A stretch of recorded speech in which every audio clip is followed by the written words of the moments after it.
Introduction.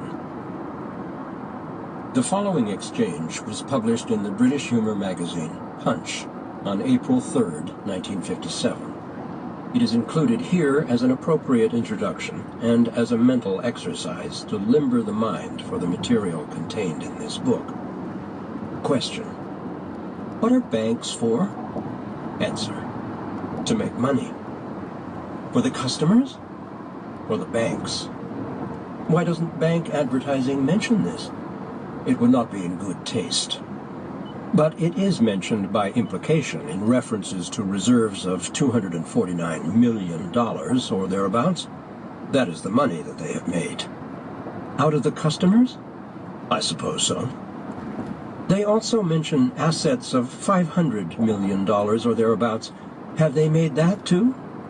Not exactly. That is the money they use to make money. I see.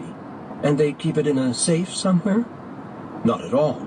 They lend it to customers. Then they haven't got it? No. Then how is it assets? They maintain that it would be if they got it back. But they must have some money in a safe somewhere? Yes, usually $500 million or thereabouts. This is called liabilities. But if they've got it, how can they be liable for it? Because it isn't theirs. Then why do they have it? It has been lent to them by customers.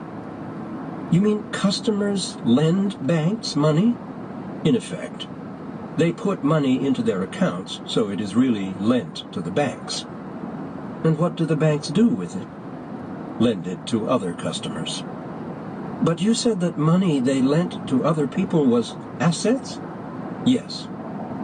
Then assets and liabilities must be the same thing? You can't really say that. But you've just said it. If I put $100 into my account, the bank is liable to have to pay it back, so it's liabilities. But they go and lend it to someone else, and he is liable to have to pay it back, so it's assets. It's the same $100, isn't it? Yes, but then it cancels out. It means, doesn't it, that banks haven't really any money at all? Theoretically. Never mind theoretically. And if they haven't any money, where do they get their reserves of $249 million or thereabouts? I told you, that is the money they have made. How? Well, when they lend your $100 to someone, they charge him interest. How much? It depends on the bank rate. Say 5.5%. That's their profit. Why isn't it my profit? Isn't it my money? It's the theory of banking practice that when I lend them my $100, why don't I charge them interest? You do. You don't say. How much? It depends on the bank rate. Say 0.5%. Grasping of me, rather? But that's only if you're not going to draw the money out again. But of course I'm going to draw it out again. If I hadn't wanted to draw it out again, I could have buried it in the garden, couldn't I?